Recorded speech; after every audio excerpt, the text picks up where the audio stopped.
2024년 3월 15일 프라이데이. 히브리서 1장.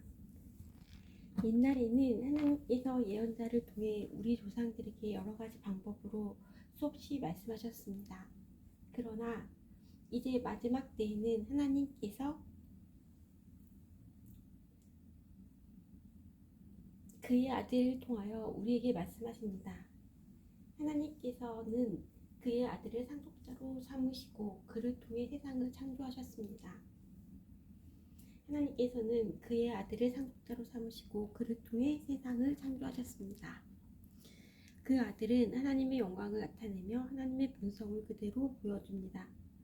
능력 있는 말씀으로 만물을 붙드시고 사람들의 죄를 깨끗이 하시는 그분은 하늘에 계시는 위대하신 하나님의 오른편에 앉아 계십니다.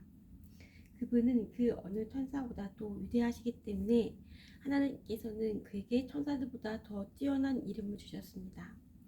하나님께서는 천사들 중 어느 누구에게도 다음과 같이 말씀하신 적이 없습니다. 너는 내 아들이다. 오늘 내가 너를 낳았다. 또 이렇게 말씀하시지도 않았습니다.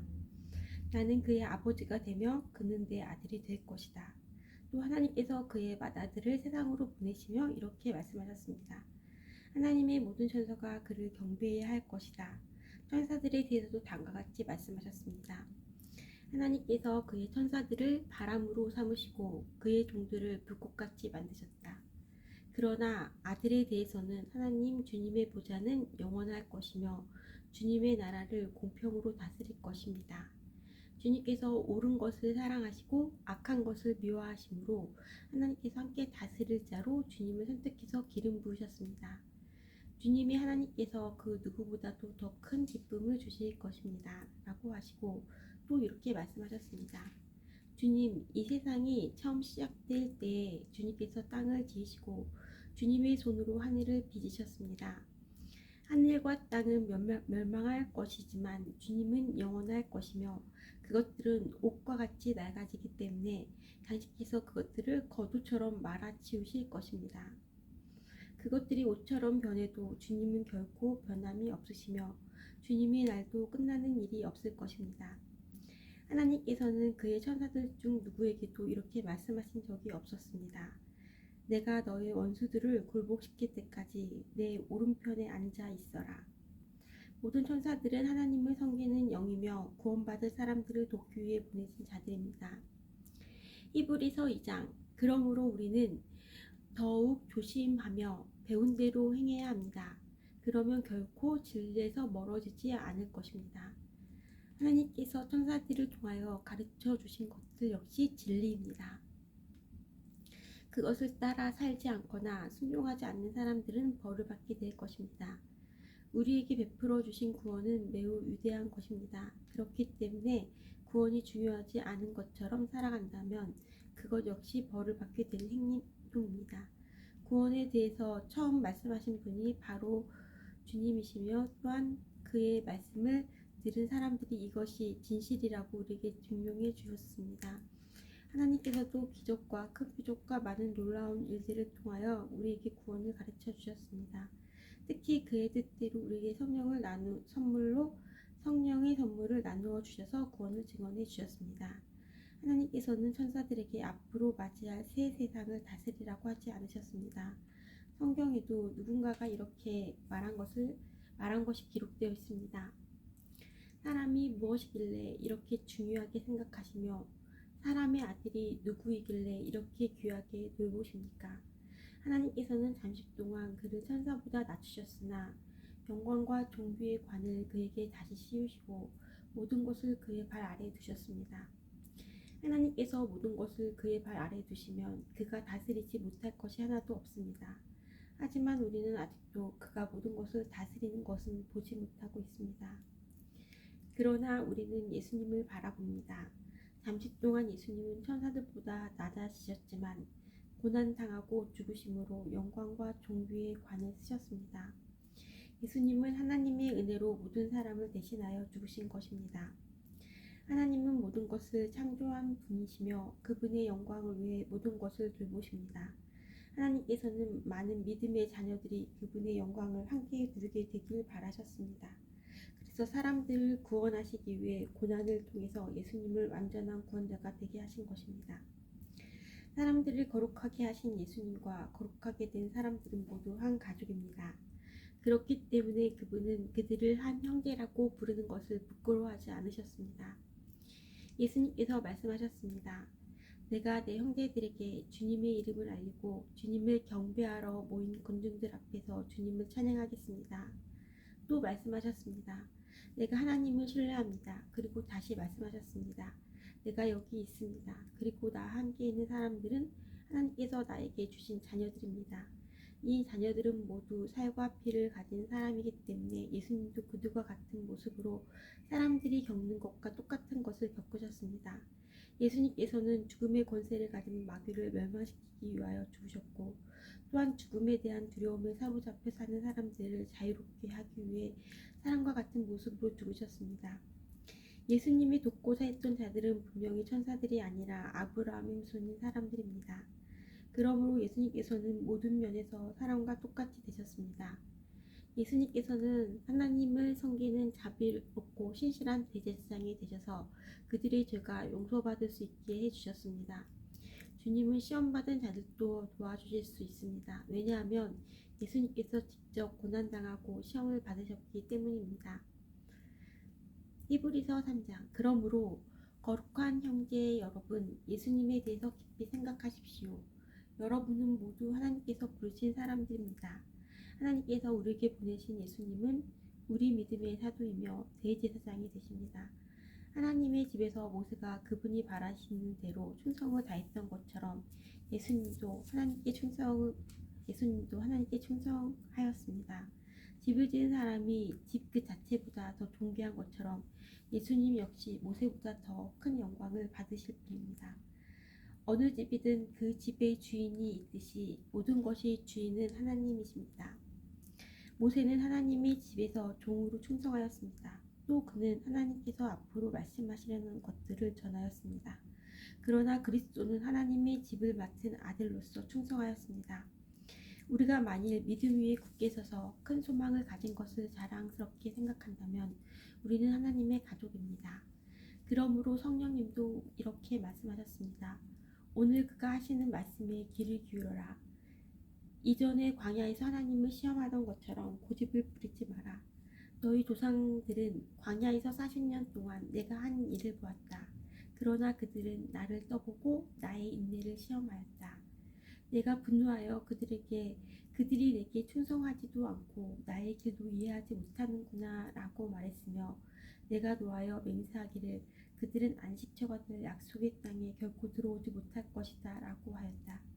그러므로 형제 여러분, 그 어느 누구라도 악한 생각을 품거나 믿음을 소홀히 하지 마십시오. 그런 마음은 살아계신 하나님을 따르는데 방해가 될 뿐입니다. 오히려 오늘이라고 부르는 이 시간에 서로를 더욱더 격려하십시오. 죄와 속임수로 마음을 완고해지는 사람이 없도록 서로 돕기 바랍니다. 죄와 속임수로 마음이 완고해지는 사람이 없도록 서로 돕기 바랍니다. 우리가 처음에 가졌던 굳은 믿음을 끝까지 지키면 그리스도 안에서 모든 것을 함께 누리게 될 것입니다. 이것이 바로 성경에서 말하고 있는 것입니다. 오늘 그가 하시는 말씀에 귀를 기울여라. 이전에 광야에서 하나님을 시험하던 것처럼 고집을 부리지 마라. 하나님의 음성을 듣고도 따르지 않았던 사람이 누구였습니까? 모세를 따라 이집트에서 나온 사람들이 아니었습니까? 또 하나님께서 40년 동안 누구에게 분노하셨습니까? 죄를 짓고 광야에서 죽어간 자들 아닙니까? 하나님께서 약속의 땅엔 안식처에 결코 들어오지 못할 것이라고 누구에게 맹세하여 말씀하셨습니까? 그에게 순종하지 않은 사람들을 두고 하신 말씀이 아닙니까? 우리는 그들이 믿지 않았기 때문에 하나님께서 약속하신 안식처에 들어가지 못했다는 것을 알 수 있습니다. 히브리서 4장. 이제 하나님의 안식처에 들어갈 수 있는 약속이 아직 우리에게 남아 있습니다. 그러므로 모두 조심하여 우리 중에서 그곳에 들어가지 못하는 사람이 없도록 해야 할 것입니다. 우리도 그들과 마찬가지로 복음을 들었습니다. 다만 그들은 복음을 들을 때에 그 말씀을 믿음으로 받지 않았기 때문에 유익을 얻지 못한 것입니다. 그러나 믿는 우리들은 하나님의 안식에 들어가서 쉴 수 있습니다. 이것은 하나님께서 말씀하신 것과 같습니다. 그러므로 내가 분노하여 맹세하기를 그들은 결국 안식처가 될 내 약속의 땅에 들어오지 못할 것이다. 하지만 세상이 창조될 때부터 이 일은 이미 이루어졌습니다. 일곱째 날에 대해서는 성경에 이렇게 기록되어 있습니다. 일곱째 날에 하나님께서 그의 모든 일을 끝내고 쉬셨다. 그리고 다시 하나님께서는 그들이 결코 내 안식처에 들어오지 못할 것이다 라고 말씀하셨습니다. 하나님의 안식처에 들어가 안식을 누릴 사람들이 남아있다는 것은 확실합니다. 그러나 구원의 소식을 처음 들었던 그 사람들은 불순종했기 때문에 그곳에 들어가지 못하였습니다. 하나님께서는 오랜 시간이 지난 후 다윗을 통하여 어떤 날, 즉 오늘날을 예비하시고 다음과 같이 말씀하셨습니다. 오늘날 그의 말씀에 귀를 기울이고 고집을 부리지 마라. 이제 우리는 여호수아가 백성들을 하나님의 안식처로 인도하지 못했다는 것을 알 수 있습니다. 만일 그랬다면 하나님께서 후에 다른 어떤 날을 예비하실 필요가 없었을 것이기 때문입니다. 이것을 통해 우리는 아직 하나님의 백성들을 위한 안식이 남아있다는 것을 알 수 있습니다. 하나님께서 주시는 안식을 누릴 사람들은 하나님께서 자기 일을 쉬셨던 것처럼 모든 일에서부터 자유롭게 편안히 쉬게 될 것입니다. 우리는 그 누구도 지난날 불순종했던 사람들처럼 되지 않으며 그곳에 들어가지 못하는 일이 없도록 힘써야 할 것입니다. 하나님의 말씀은 살아있고 힘이 있습니다. 양쪽의 나리성 칼보다도 더 날카로워서 우리의 혼과 영과 관절과 골수를 쪼개며 마음속에 있는 생각과 감정까지 알아냅니다. 하나님 앞에서 숨길 수 있는 것은 아무것도 없습니다. 모든 것이 다 드러나기 때문에 그분 앞에서 우리의 모든 것을 보여드려야 합니다. 우리에게는 하늘로 올라가신 대제사장이 계십니다. 그분은 바로 하나님의 아들 예수님이십니다. 그렇기 때문에 우리는 우리의 믿음을 굳게 지켜야 합니다. 우리의 대제사장은 우리의 연약한 부분을 알고 계십니다. 이 땅에 계실 때 그분은 우리와 마찬가지로 시험을 받으셨습니다. 그러나 결코 죄를 짓지는 않으셨습니다. 그러므로 하나님의 보좌 앞에 담대하게 나아갑시다. 그곳에는 은혜가 있으며 우리는 때에 따라 우리를 도우시는 자비와 은혜를 받을 수 있습니다. 히브리서 5장. 사람들 가운데서 뽑힌 대제사장은 그들을 위하여 하나님 앞에 서야 하는 일을 맡고 있습니다. 그는 죄를 씻기 위하여 예물과 희생제물을 바칩니다. 대제사장 역시 약한 사람이기 때문에 잘 알지 못하는 사람들과 잘못을 저지르는 사람들을 너그럽게 대할 수 있는 것입니다. 사람들이 죄를 위하여 희생제물을 바치는 대제사장도 자신의 죄를 위하여 희생제물을 바쳐야 합니다. 대제사장이 되는 것은 영광스러운 일이지만 자기 마음대로 될 수 있는 것이 아닙니다. 아론처럼 하나님께 부르심을 받아야 합니다. 그리스도 역시 스스로 대제사장의 영광을 택한 것이 아니라 하나님께서 그를 선택해 주신 것입니다. 하나님께서 그에게 말씀하셨습니다. 너는 내 아들이다. 오늘 내가 너의 아버지가 되었다. 또 이렇게 말씀하셨습니다. 너는 멜기세덱의 계통을 따른 영원한 대제사장이다. 예수님께서 사람으로 계실 때 하나님께 기도하고 도움을 구하셨습니다. 그분은 자기를 죽음에서 구해주실 수 있는 분에게 큰 소리로 부르짖으며 눈물로 기도하셨습니다. 그리고 모든 것을 하나님께 맡기고 순종하시고 하나님의 응답을 받으셨습니다. 예수님께서는 하나님의 아들이셨지만 고난을 통해 순종하는 법을 배우셨습니다. 그래서 예수님은 우리의 완전한 대제사장이 되시고 그에게 순종하는 모든 자에게 영원한 구원을 주셨습니다. 그는 하나님에 의해 멜기세덱의 계통을 따른 영원한 대제사장이 되었습니다. 멜기세덱에 대해서는 할 말이 많지만 여러분이 깨닫는 것이 둔하기 때문에 설명하기 어렵습니다. 여러분은 믿은 지 오래되었기 때문에 마땅히 선생이 되어야 했습니다. 그러나 여러분은 아직 하나님의 말씀에 대한 기초를 누군가에게 다시 배워야 할 것 같습니다. 여러분은 단단한 음식을 먹을 준비가 되어 있지 않아서 아직은 젖을 먹어야 할 것 같습니다. 젖을 먹는 자는 아직 어린아이이기 때문에 옳은 말씀에 대해서 알지 못합니다. 단단한 음식은 어른을 위한 것입니다. 그들은 훈련을 통해 선과 악을 구별할 줄 압니다. 그러므로 훌륭하게 자란 어른이 됩시다. 처음 그리스도에 대해 배우던 때로 되돌아가서는 안 됩니다. 그때는 죽음에 이르게 하는 행위에서 막 돌아가서 회개하던 때이며 하나님에 대한 신앙의 기초를 닦던 때였습니다. 하나님에 대한 신앙의 기초를 닦던 때였습니다. 세례와 안수와 죽은 자의 부활과 영원한 심판에 관한 기초를 다시 닦지는 마십시오. 하나님께서 허락하시면 우리는 어른으로 성장할 수 있습니다. 변화된 새 생활로 다시 돌아오지 못하는 사람들도 있습니다. 그들은 한때 하나님의 빛 가운데 살았고 하늘의 은사를 맛보며 성령을 경험한 사람들이었습니다. 하나님의 선한 말씀과 앞으로 올 새로운 세상의 능력도 받았습니다. 그런데 그들이 그리스도를 떠나버렸습니다. 이들을 다시 돌이킬 수 있는 방법은 없습니다. 왜냐하면 그들은 하나님의 아들을 다시 십자가에 못 박고 사람들 앞에서 욕되게 했기 때문입니다. 어떤 사람들은 많은 비를 흡수하는 땅과 같습니다. 그런 땅은 좋은 열매를 맺어 하나님께 복을 받습니다. 반면 가시와 엉겅퀴가 많이 자라나 쓸모없는 땅과 같은 사람들도 있습니다. 그런 땅은 저주를 받으며 불에 태워질 것입니다. 사랑하는 여러분, 우리가 비록 이렇게 말하고 있지만 여러분이 구원을 누리게 될 것을 확신합니다. 하나님께서는 공평하시기 때문에 여러분이 한 일들도 성도들을 도우면서 보여준 사랑을 잊지 않으실 것입니다. 또한 여러분이 지금도 그들을 돕고 있다는 것을 기억하실 것입니다. 우리가 바라는 것은 여러분이 앞으로도 이와 동일한 부지런함을 보여주어 여러분이 가지고 있는 소망을 끝까지 확신하는 것입니다. 게으름 피우지 마십시오. 믿음과 인내를 가지고 나아가면 하나님께서 약속하신 것을 받게 될 것입니다. 하나님께서는 아브라함에게 약속하셨습니다. 하나님보다 더 위대한 분은 없으므로 하나님께서는 자기 이름으로 그에게 맹세하시며 말씀하셨습니다. 내가 반드시 너에게 복을 주고 내 자손을 번성하게 하겠다. 아브라함은 인내를 가지고 이 약속을 기다렸고 마침내 그 약속을 받았습니다. 사람들은 보통 자기보다 위대한 사람의 이름을 대며 맹세합니다. 그래서 자기가 말한 것이 사실임을 확증하고 더 이상 논쟁이 계속되지 않도록 합니다. 하나님께서는 자신의 약속이 사실임을 증명하고 싶으셨습니다.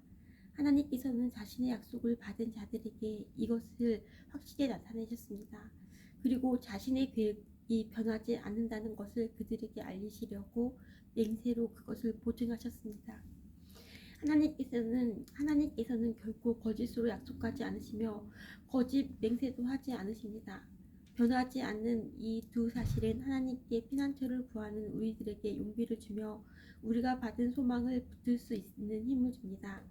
우리가 가진 소망은 영혼의 닷처럼 안전하고 튼튼하여 그 소망을 통해 하늘 지성소의 커튼을 열고 그 안에 들어가게 합니다. 예수님께서 우리보다 앞서 그리고 우리를 위하여 먼저 그곳에 들어가셨습니다.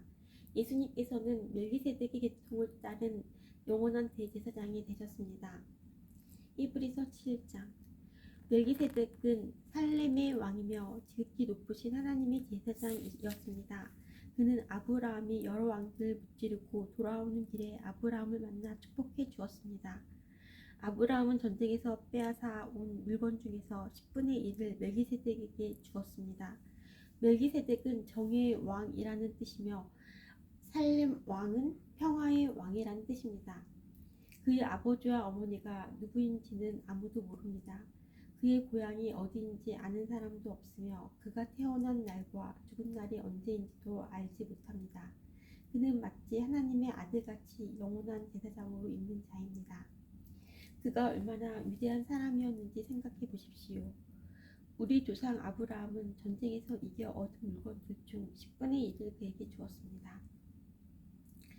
제사장이 된 레위 사람들은 율법에 따라 백성으로부터 10분의 1을 받을 수 있게 되어 있습니다. 제사장들과 백성 모두 아브라함의 자손이지만 제사장은 자기 백성으로부터 10분의 1을 받았습니다. 멜기세덱은 레위 지파도 아니었는데 아브라함으로부터 10분의 1을 받았습니다. 그리고 하나님의 약속을 받은 아브라함을 축복해 주었습니다. 높은 사람이 낮은 사람을 축복해 줄 수 있다는 사실은 여러분도 알고 있을 것입니다. 제사장들도 10분의 1을 받지만 그들도 결국 죽을 인간에 불과합니다. 그러나 아브라함으로부터 10분의 1을 받은 멜기세덱은 성경이 말한 대로 영원히 살아 있습니다. 또한 백성들로부터 10분의 1을 받았던 레위 지파도 아브라함을 통해 멜기세덱에게 10분의 1을 바쳤다고 말할 수 있습니다. 왜냐하면 아브라함이 멜기세덱을 만났을 때 레위는 아직 태어나지 않았고 아브라함의 몸속에 있었기 때문입니다. 이스라엘 백성들은 레위 지파의 제사장 직분을 통해 율법을 받았습니다. 그러나 제사장 직분을 받았다고 해서 그들이 영적으로 완전해질 수는 없습니다.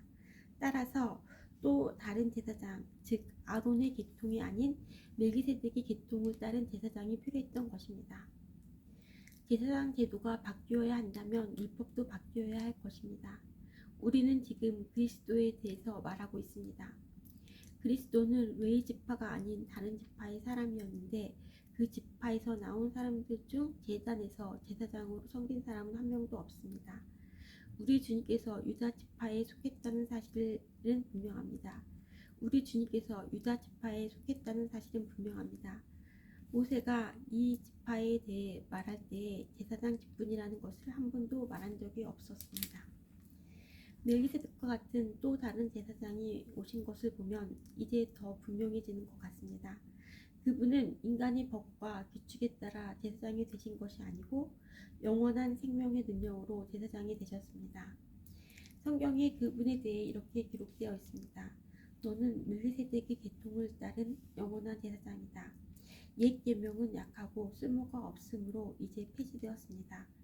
모세의 율법으로는 아무것도 완전하게 할 수 없습니다. 그러나 이제 우리는 더 나은 소망을 받았고 이 소망을 통해 하나님께 가까이 나아갈 수 있습니다. 예수님은 대제사장으로 세우실 때 하나님께서 맹세하셨습니다. 다른 사람들이 제사장이 될 때에는 그런 맹세를 하지 않으셨습니다. 그러나 그리스도는 하나님의 맹세로 제사장이 되셨습니다.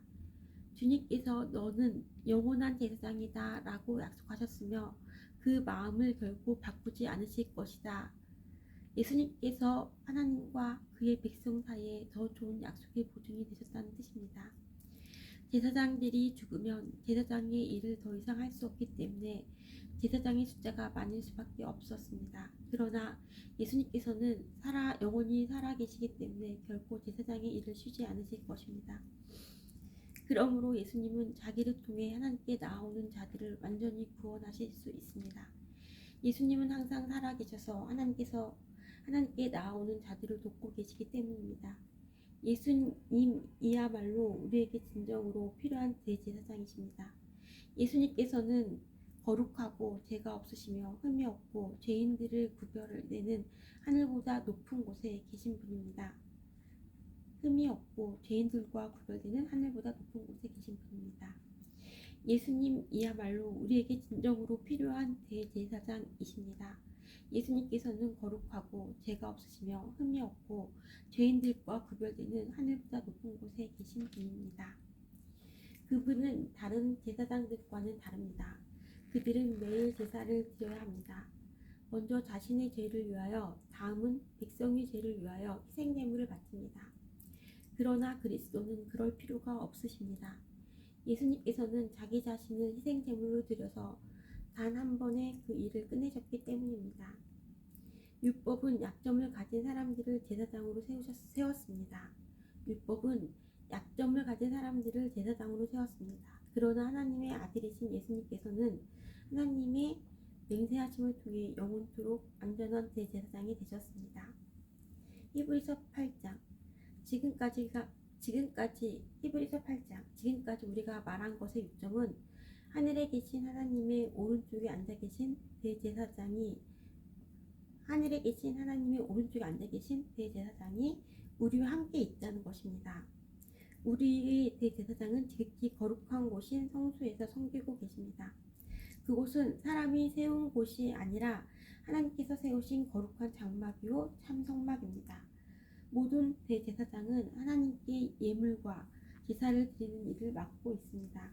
따라서 우리의 대제사장도 하나님께 무엇인가를 드려야 했습니다. 예수님께서 이 세상에 계셨다면 제사장이 되시지 못했을 것입니다. 그것은 이미 세상에는 율법을 따라 하나님께 예물을 드릴 제사장들이 있기 때문입니다. 그들이 섬기는 성소는 하늘에 있는 성소의 모형과 그림자에 불과합니다. 모세가 성막을 지을 때 하나님께서는 너는 모든 것을 내가 산에서 내게 보여준 대로 주위에서 짓도록 하여라 하고 지시하셨습니다. 그러나 예수님께서 맡으신 제사장의 직분은 다른 제사장들의 일들보다 훨씬 더 큽니다. 그러나 예수님께서 맡으신 제사장의 직분은 다른 제사장들의 일들보다 훨씬 더 큽니다. 마찬가지로 하나님께서 예수님을 통해 그의 백성에게 주신 언약도 옛 언약보다 훨씬 좋은 것입니다. 이 새 언약은 더 좋은 약속에 근거하고 있습니다. 만일 첫 번째 언약에 아무 문제가 없다면 두 번째 언약이 필요 없을 것입니다. 그러나 하나님께서는 백성들의 잘못을 아시고 다음과 같이 말씀하셨습니다. 내가 이스라엘과 유다 백성으로 더불어 새 언약을 맺을 때가 되었다. 이것은 그들이 조상과 맺었던 언약과는 다른 것입니다. 그때는 내가 그들을 내 손으로 붙들고 이집트에서 인도해 낼 때였다. 이것은 그들이 조상과 맺었던 언약과는 다른 것입니다.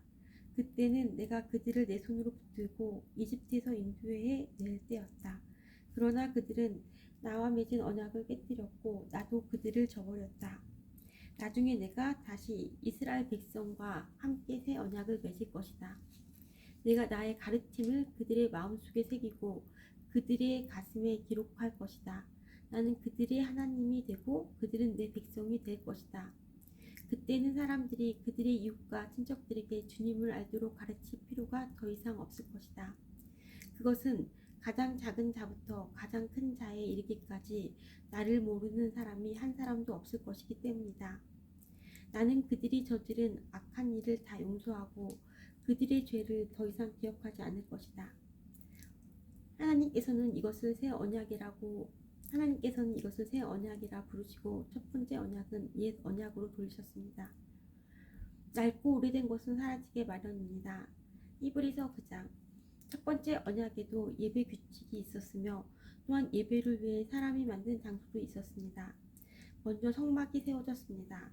성막의 앞부분은 성소라 불렀습니다. 그곳에는 촛대와 빵이 놓여진 상이 있었는데 하나님을 위해 거룩하게 예비된 것이었습니다. 휴장으로 가려진 성소 안쪽에는 지성소라고 하는 작은 방이 있었습니다. 그곳에는 향을 피우는 금제단과 금으로 입혀진 법궤가 놓여 있었습니다. 법궤 안에는 만나를 담은 금항아리와 아론의 쌍난 지팡이 그리고 옛 언약이 새겨진 돌판이 들어 있었습니다. 법궤 위에는 하나님의 영광을 나타내는 날개 달린 생물인 부릅들이 날개로 뚜껑을 덮고 있었습니다. 그러나 지금 이런 것들에 대해서 일일이 다 말할 수는 없습니다. 이 모든 것이 성막 안에 준비되어 있어서 제사장들은 언제나 첫 번째 방에 들어가 예배를 드렸습니다. 그러나 두 번째 방에는 오직 대제사장만이 1년에 한 번 들어갈 수 있었습니다. 또 대제사장도 피 없이는 결코 그곳에 들어갈 수 없었습니다. 그는 그 피를 자기 자신과 백성의 죄를 위해 하나님께 드렸습니다. 이것은 그들이 모르고 지은 죄를 위하여 드리는 것입니다. 성령은 이것을 통해 옛 성막 제도가 그대로 남아있을 때는 지성소로 돌아가는 길이 아직 열려 있지 않다는 것을 보여주셨습니다. 이것은 현재를 위한 비유입니다. 예물과 제사로는 예배드리는 자의 마음속까지 깨끗하게 할 수 없습니다. 이것은 단지 먹고 마시고 여러가지 몸을 씻는 등의 예식으로서 하나님의 새 율법이 올 때까지만 적용되는 것입니다. 그러나 그리스도께서는 지금 우리가 가지고 있는 좋은 것들의 대제사장으로 오셨습니다. 그는 더 크고 완전한 성막에 들어가셨습니다. 그것은 사람의 손으로 지은 것도 아니며 이 세상에 속한 것도 아닙니다. 그리스도는 단 한 번 지성소로 들어가셨습니다. 그분은 염소나 송아지의 피가 아닌 자신의 피를 가지고 지성소로 들어가셔서 우리를 죄에서 완전히 자유롭게 해주셨습니다. 염소와 황소의 피와 암소의 죄를 부정한 사람에게 뿌리면 그 육체를 다시 깨끗하게 할 수 있습니다. 그렇다면 영원하신 성령을 통해 하나님께 자기 자신을 완전한 제물로 드린 그리스도의 피는 어떻겠습니까? 그의 피는 죽음에 이르게 하는 행동에서 우리 마음을 깨끗하게 하고 살아계신 하나님을 섬기는데 부족함이 없도록 할 것입니다. 그러므로 그리스도께서 새 언약의 중보자가 되셨습니다. 이제 하나님께 부르심을 받은 자들은 하나님께서 약속하신 영원한 복을 받을 수 있게 되었습니다. 옛 언약 아래에서 살던 사람들은 죄로부터 자유롭게 하기 위하여 그리스도께서 죽으셨기 때문에 사람들이 그 축복을 누릴 수 있게 된 것입니다. 유언이 효력을 나타내려면 그 유언을 쓴 사람이 죽었다는 사실이 증명되어야 합니다. 그 사람이 살아있는 한 유언은 아무 쓸모가 없습니다. 오직 죽은 후에만 쓸모가 있는 것입니다. 이처럼 옛 언약도 죽음을 나타내는 피 없이 세운 것이 아닙니다. 모세는 백성들에게 율법에 적힌 모든 계명을 말해 주었습니다. 그리고 송아지의 피를 물과 함께 섞은 다음 붉은 양털과 우슬초에 적셔서 율법책과 백성들에게 뿌렸습니다. 그리고 이것은 하나님께서 여러분에게 순종하라고 명령하신 언약의 피입니다. 라고 말했습니다. 모세는 성막과 예배에 쓰이는 모든 물건에도 그런 방법으로 피를 뿌렸습니다. 율법은 거의 모든 것이 피로써 깨끗해지며 피 흘림이 없으면 죄의 용서도 없다고 말합니다. 하늘에 있는 참된 것들을 모방한 이 땅의 모형은 동물의 피로 깨끗해져야 합니다. 그러나 하늘에 있는 것들은 더 좋은 제물이 필요합니다. 그리스도께서는 사람이 지은 지성소에 들어가지 않으셨습니다. 그것은 참된 것의 모형일 뿐입니다. 그리스도께서는 하늘에 올라가시고 그곳에서 우리를 도우시려고 하나님 앞에 서신 것입니다. 대제사장은 1년에 한 번 자신의 피가 아닌 동물의 피를 가지고 지성소로 들어갑니다. 그렇다고 그리스도께서 자신을 제물로 드리기 위해 매번 하늘로 올라가신 것은 아닙니다. 만일 그래야 한다면 그리스도께서 세상이 창조되었을 때부터 고난을 자주 받으셔야 했을 것입니다. 그러나 그리스도께서는 단 한 번 오셔서 자신을 제물로 드림으로 모든 죄를 깨끗하게 하셨습니다. 사람들은 모두 한 번은 죽습니다. 죽은 후에는 심판이 우리를 기다립니다. 그렇기 때문에 그리스도께서는 자신의 몸을 한 번에 드려 많은 사람의 죄를 없애주신 것입니다. 그리스도께서는 다시 오실 것입니다. 그때는 죄를 없애기 위해서가 아니라 그리스도를 기다리는 자들에게 구원을 주기 위해 오시는 것입니다. 히브리서 10장. 율법은 앞으로 오게 될 좋은 것들의 그림자에 불과하며 참된 것의 완전한 모양이 아닙니다. 율법 아래 있는 사람들은 해마다 똑같은 제사를 드립니다. 그러나 이 제사를 가지고 예배드리러 나오는 사람들이 완전해질 수는 없습니다. 만일 율법이 그들을 완전하게 할 수 있다면 예배드리는 사람들이 깨끗해져서 더 이상 죄의식도 느끼지 않았을 것이며 제물을 드리는 일도 그쳤을 것입니다. 그러나 제사는 해마다 자기의 죄를 생각나게 합니다. 그것은 황소나 염소의 피로는 죄를 깨끗게 할 수 없기 때문입니다. 그래서 그리스도께서 세상에 오셨을 때 이렇게 말씀하셨습니다. 하나님께서는 제사와 예물을 원하지 않으시고 나를 위해 한 몸을 예비하셨습니다. 또한 태워드리는 제사인 번제와 죄를 씻는 제사인 속죄제도 기뻐하지 않으십니다. 그때 내가 말하기를 하나님 보십시오. 나에 관해 율법책에 기록된 대로 하나님께서 내게 원하시는 일을 하러 왔습니다. 이 말씀에서 그리스도는 먼저 하나님께서는 제사와 예물을 기뻐하지 않으시고 번제와 속죄제도 원하지 않으신다고 하셨습니다. 이런 것들은 율법이 명령하는 제사들입니다. 그리고 나서 내가 왔습니다. 하나님께서 원하시는 일을 하려고 왔습니다. 라고 말합니다. 즉 하나님께서는 새로운 제도를 세우시려고 첫 번째 제사 제도를 폐지하신 것입니다. 예수 그리스도는 하나님께서 원하시는 일을 하셨습니다. 우리는 예수 그리스도께서 단번에 몸을 드리는 제사를 통해 거룩함을 입었습니다. 제사장들은 매일 제단 앞에 서서 맡은 일을 행합니다. 그러나 그 제사들은 죄를 없애지 못합니다. 그리스도께서는 죄를 위해 단 한 번의 제사를 드리시고 하나님 오른쪽에 앉으셨습니다. 그리스도는 원수들이 그의 발 앞에 무릎 꿇을 때까지 그곳에서 기다리고 계십니다. 한 번의 제사로 그는 거룩하게 된 자들을 영원히 완전하게 하셨습니다. 성령께서 또한 우리에게 이것에 관해 말씀하십니다. 나중에 내가 다시 이스라엘 백성과 함께 새 언약을 맺을 것이다. 내가 나의 가르침을 그들이 마음속에 새기고 그들이 가슴에 기록할 것이다. 또 말씀하십니다. 그들의 죄와 악한 행동을 내가 다시는 기억하지 않을 것이다. 이런 죄와 악한 행동을 용서받았기 때문에 더 이상 죄를 위한 제사는 필요하지 않게 되었습니다. 그러므로 형제 여러분, 우리는 예수님의 피 때문에 자유롭고 담대하게 지성소로 들어갈 수 있게 되었습니다. 우리는 예수님께서 우리를 위해 열어주신 새로운 길로 들어갑니다. 그것은 그분이 자신의 몸인 휘장을 찢어 생명의 길로 열어놓으신 곳입니다. 또 우리에게는 하나님의 집을 다스리는 위대한 대제사장이 계십니다. 그러니 진실한 마음과 확고한 믿음을 가지고 하나님께 가까이 나아갑시다. 우리는 죄책감에서 깨끗해지고 자유로워졌으며 맑은 물로 몸이 씻겨졌습니다. 하나님께서는 약속하신 것을 지키시는 신실한 분이니 우리가 고백한 소망을 굳게 붙듭시다. 서로 돌아보고 사랑을 베풀며 선한 행동을 하도록 격려하십시다. 어떤 사람들이 하는 것처럼 교회의 모임에 빠져서는 안 됩니다.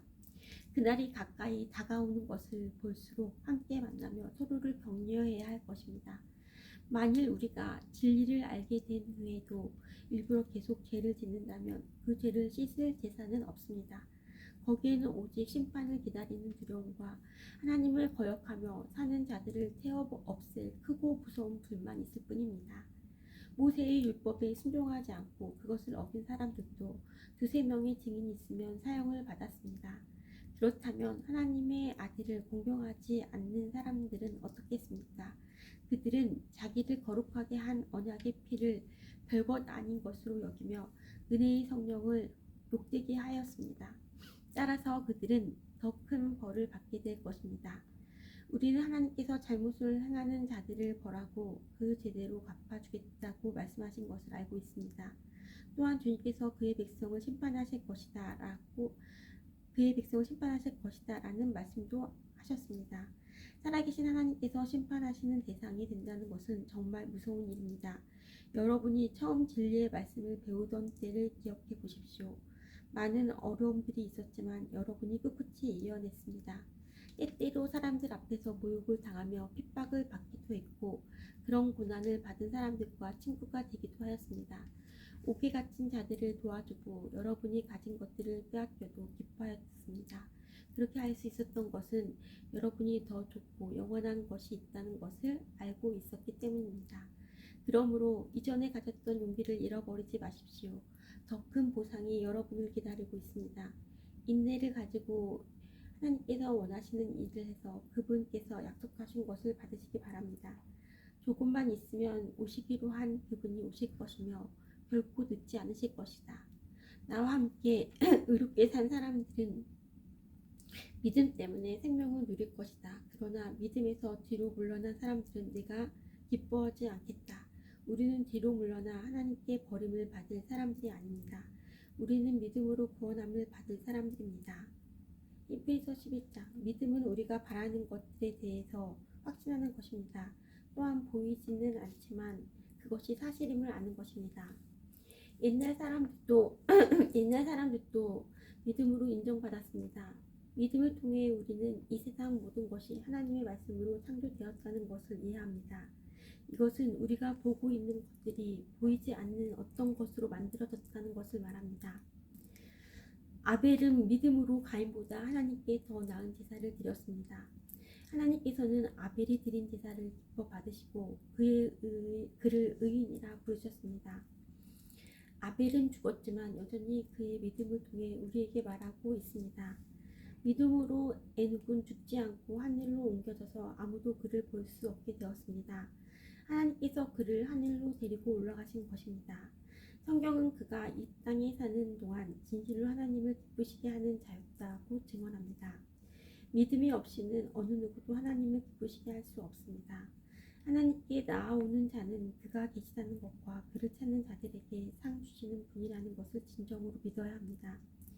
믿음으로 노아는 아직 보지 못하는 일에 대한 하나님의 경고를 들었습니다. 그가 하나님께 순종해서 그의 가족을 구원할 방주를 지었습니다. 그는 믿음으로 세상이 잘못되어 가고 있음을 사람들에게 알리고 하나님과 의의 관계를 맺은 사람이 되었습니다. 믿음으로 아브라함은 하나님께서 그에게 약속하신 땅으로 가라는 하나님의 부르심에 순종하였습니다.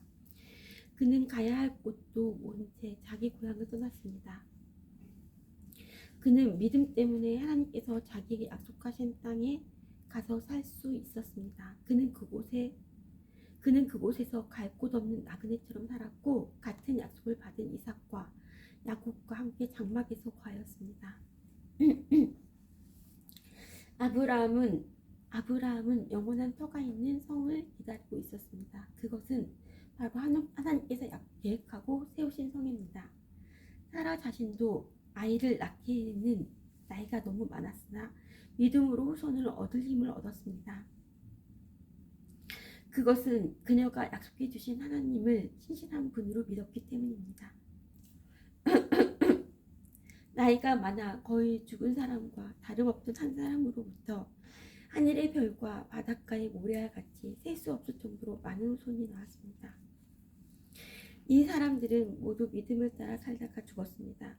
그들은 하나님께서 그의 백성에게 약속하신 것을 받지는 못했으나 앞으로 올 것들을 멀리서 보고 기뻐하였습니다. 그들은 스스로 자신들이 이 땅에서 나그네일 뿐이라고 고백하였습니다. 이것은 그들이 진짜 고향을 찾고 있다는 것을 나타냅니다. 만일 그들이 떠나온 고향을 생각한다면 다시 돌아갈 수도 있었을 것입니다. 그러나 그들은 더 나은 고향을 기다리고 있었는데 그것은 바로 하늘에 있는 고향이었습니다.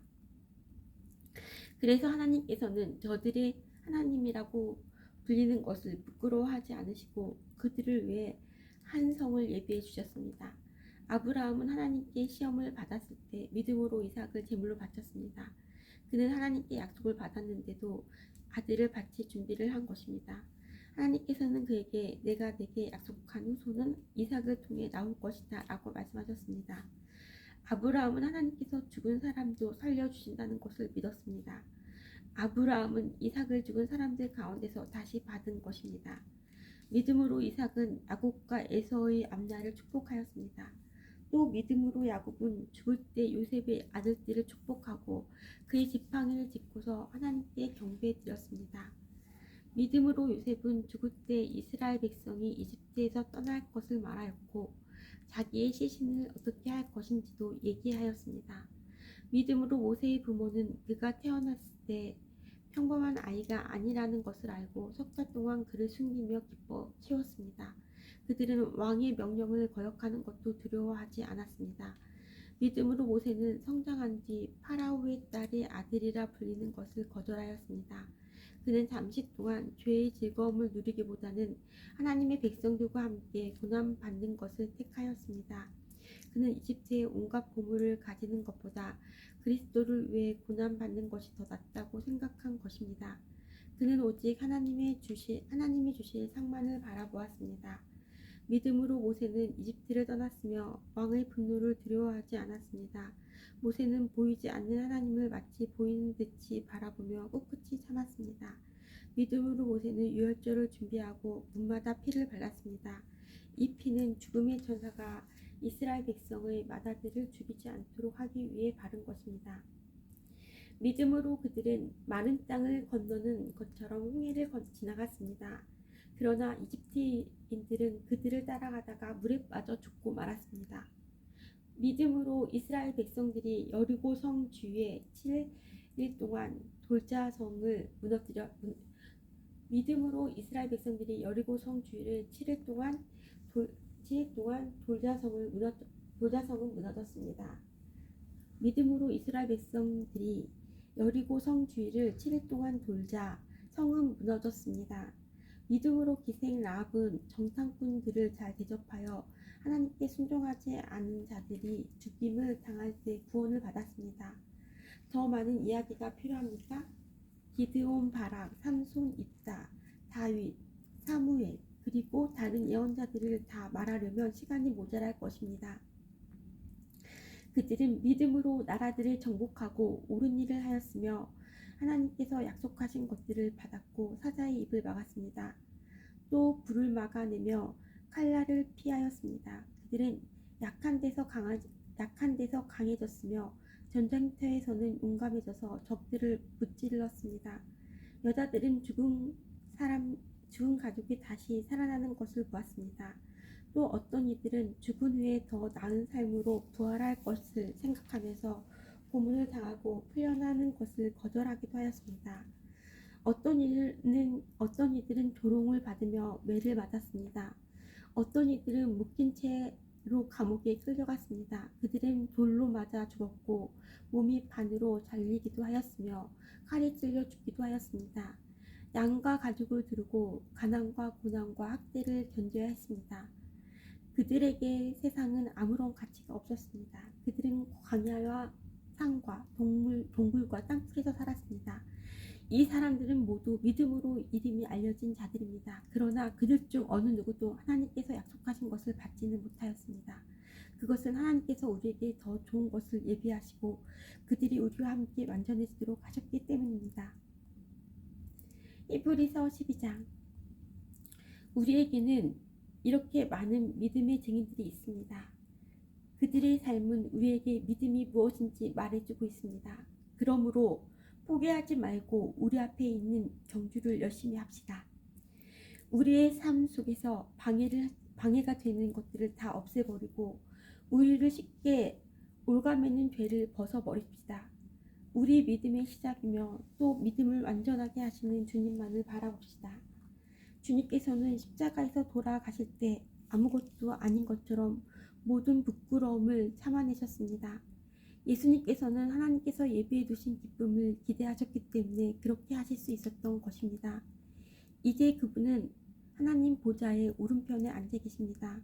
예수님을 생각하십시오. 예수님께서는 죄인들이 그를 미워해서 악한 일을 할 때에도 묵묵히 참으셨습니다. 지칠 때라도 낙심하지 말고 예수님의 본을 따르기 바랍니다. 여러분은 죄에 맞서 싸우고 있지만 아직 죽을 정도까지 싸워보지는 않았습니다. 여러분은 하나님께서 그의 아들을 격려하듯이 말씀해 주신 것을 잊었습니까? 내 아들아, 주의 훈계를 가볍게 여기지 말고 주님께서 너를 꾸짖으실 때 낙심하지 마라. 주님께서는 사랑하는 자에게 벌을 주시고 그의 아들로 받아들인 자들을 채찍질하신다.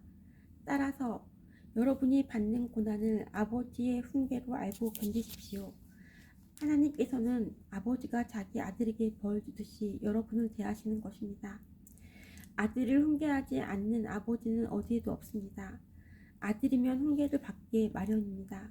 만일 여러분에게 아무 훈계가 없다면 여러분은 사생아이며 참 아들이 아닙니다. 여러분은 사생아이며 참 아들이 아닙니다. 우리는 이 땅에서 모든 육체의 아버지가 있습니다. 그 아버지가 우리를 훈계한다 해도 공경하는데 하물며 영의 아버지의 훈계를 받아들여야 하는 것은 말할 필요도 없지 않습니까? 그렇게 할 때 우리는 생명을 받게 되는 것입니다. 이 땅에서의 아버지는 그들이 가장 좋다고 생각하는 대로 우리를 벌합니다. 그러나 하나님께서는 우리가 그분의 거룩하심을 닮게 하기 위해 벌하십니다. 훈계를 받는 바로 그때에는 즐거움이 없고 고통스럽습니다.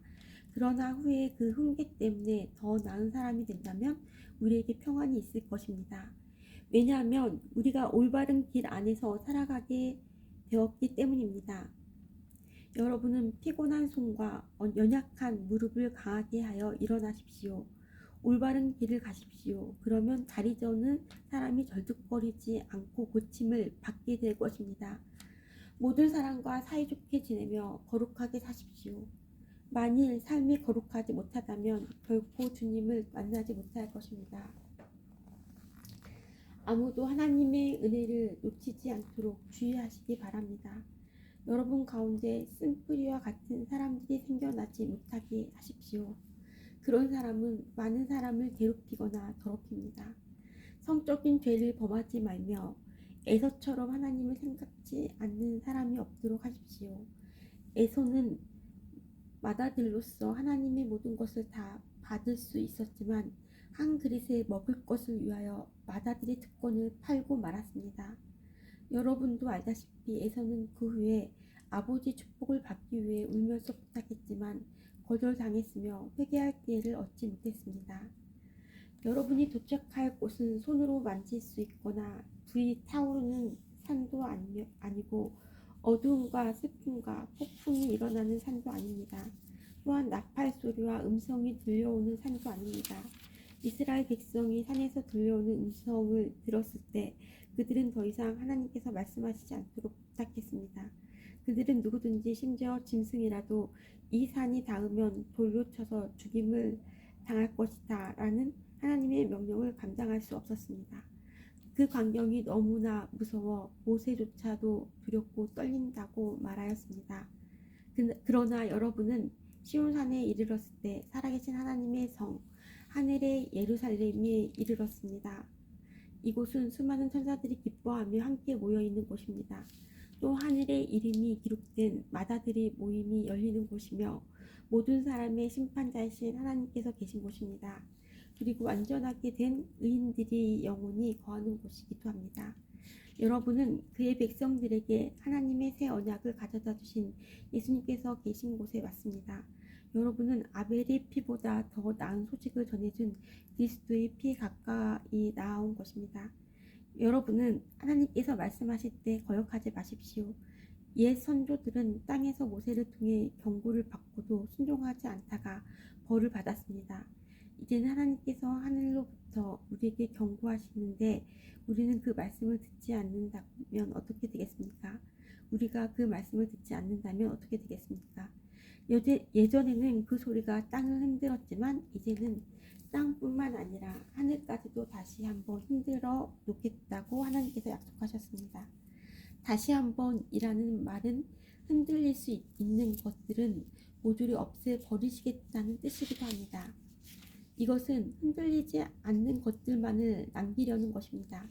우리가 흔들리지 않는 나라를 가졌으니 감사드립시다.